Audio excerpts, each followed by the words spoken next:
Hey, it's Seth And Axel. from Curry Bonnet. So we're trying to get on a weekly recording schedule to at least get something up. Having a full-time job sucks. But anyway, so we're talking about Scramble Egg, the TCG card that we're getting instead of another Link Vrains Link Monster in Extreme Force. And if you don't watch any other Yu-Gi-Oh! YouTubers, people are kind of pissy about it. You know, that we're not getting something like Needle Fiber or the Burning Abyss Link Monster. But I don't know. I don't want to be that guy that just disagrees with everybody for no really good reason, but like it's not that big a deal. Like, I don't know. I mean, I've been more involved in the drama of it than she has, like, commenting on some YouTube videos and stuff about it. And it's really not that big a deal. People are getting really salty about your comments. No, I don't know too much about what's going on. I am kind of upset as a BA player. The only bad thing I have to really say about it is, like, BA was, like, a TCG deck forever. So, like, it's kind of upsetting to me that they get it first and we don't get it first. Like, come on. But, I mean, we're getting the Gem Knight link, so I don't care. You can't get everything good out of one set. Yeah, and that's kind of the point I was trying to make, is that you can't expect them to put all 20 in one set. They straight up aren't doing the Link Vrains pack, like, so of course they were going to spread them out because people over here don't buy the core booster sets. They just really don't. We're still really early in the kind of like Vrains era, so a lot of the packs are full of stuff that are like, promoting the anime. And, we have really subpar TCG exclusives this season, apparently. Vendreads have never been good, and FAs were god-awful until the 2 new cards got announced for this one. But, like, I don't know. I guess I'm just kind of upset because it feels like everyone's only thinking about the competitive implications of this. But, like, fans of the anime do exist. And Scramble Egg, for better or worse, it's not a good card, but it is something related to Yusei from 5Ds, so people will care about it enough in that respect to at least, maybe pick it up as a collector card. And I'm not saying there was a big clamor for it. They could have brought a bunch of other different exclusives over, but, they didn't. And that sucks. But to go so far as to say it's an insult to the community, no, because you guys still buy the goddamn cards. Like, that's the thing. Konami's a business. They're not going to watch your YouTube channel. They're not going to look at your Facebook page. They're not going to join your goddamn Discord server. They care about your money. And they know that the only way they're going to be able to support sales for core booster sets right now is to spread out the chase cards that everyone is clamoring for, which is Crystron Needle Fiber, Cherubini Black Angel of the Burning Abyss, even the Gladiator Beast one, the Medulce one, all those cards. Like, yeah, of course they were going to hold some of them back to put in Flames of Destruction. It makes better business sense, because, like I said, people don't buy the core boosters here. All I've heard for the past 3 sets of people complaining about how bad the core booster sets were, because they don't have competitively viable things in them, aside from, like, a couple of high-rarity cards. Which is true, but this game is for more than just the competitive scene. Like, at the end of the day, it's a card game from a goddamn anime. From a fucking cartoon. Like, the card game is a glorified commercial for the cartoon. That is a very good point. Like, if everyone would just stop and look at the fact that, like, Japan gets everything first and they've had the tried and true tests of stuff, like, maybe we could understand a little bit about why Konami makes the decisions they do. They know the only thing keeping the game afloat over here is the really pissy, salty, competitive community. because like the anime just isn't popular here with, you know, kids and shit. So like, if the only people that are gonna, you know, spend money and keep the franchise going on U.S. soil is the entitled little competitive community, then yeah, they're gonna milk you for all your money. Plus, like, the other thing is the other one that everyone's complaining about, Crystron Needle Fiber, like broken ass tuner one.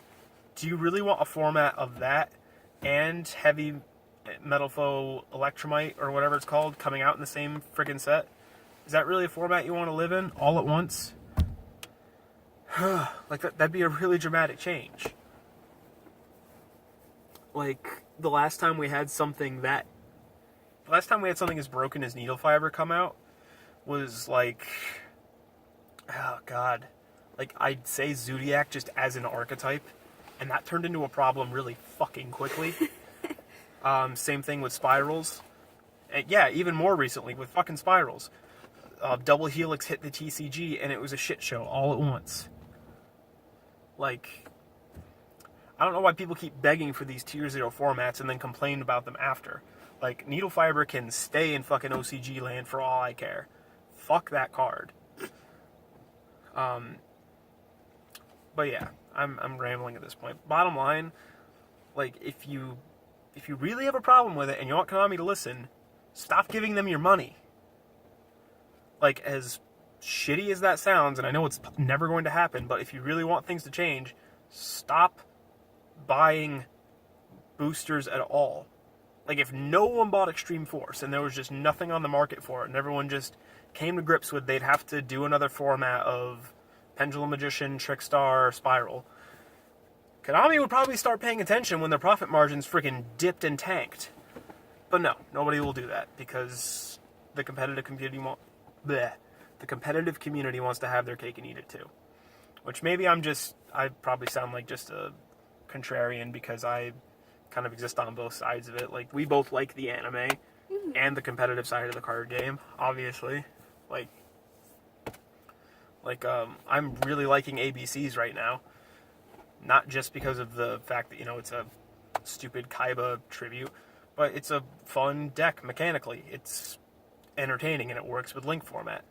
Those are all competitive appeals to it. At the same time, I'm playing that instead of something like, I don't know, frickin' Mermail, because it's related to something from the anime. You know? Like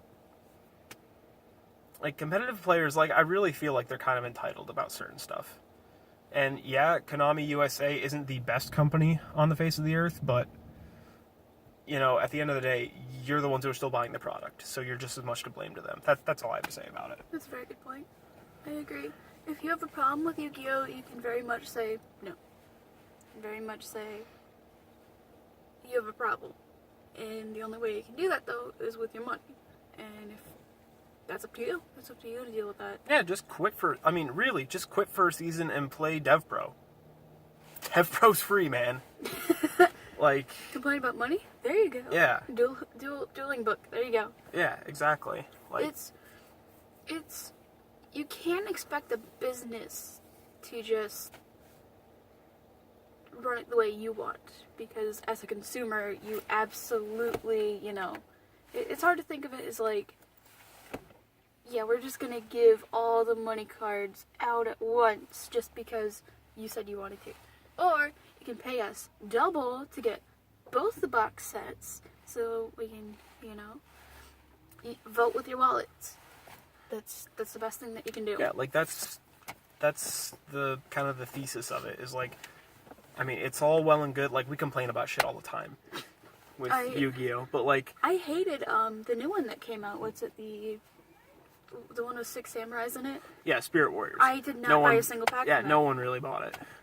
And yeah, that was another example though. Like, I mean, Spirit Warriors happened, and you know, nobody really bought it, but enough people bought it where I guarantee, like, it's another like weird in between set like that's gonna happen again. Yeah. Like, as much as I wish that Konami would consolidate all of their Yu-Gi-Oh stuff into one unified market like Pokemon and Magic does, where everyone gets everything at the same time, there's one ban list internationally, Like, we gotta work with what we have, and at the end of the day, if you don't like the sets, don't buy the fucking sets. Buy Pokemon.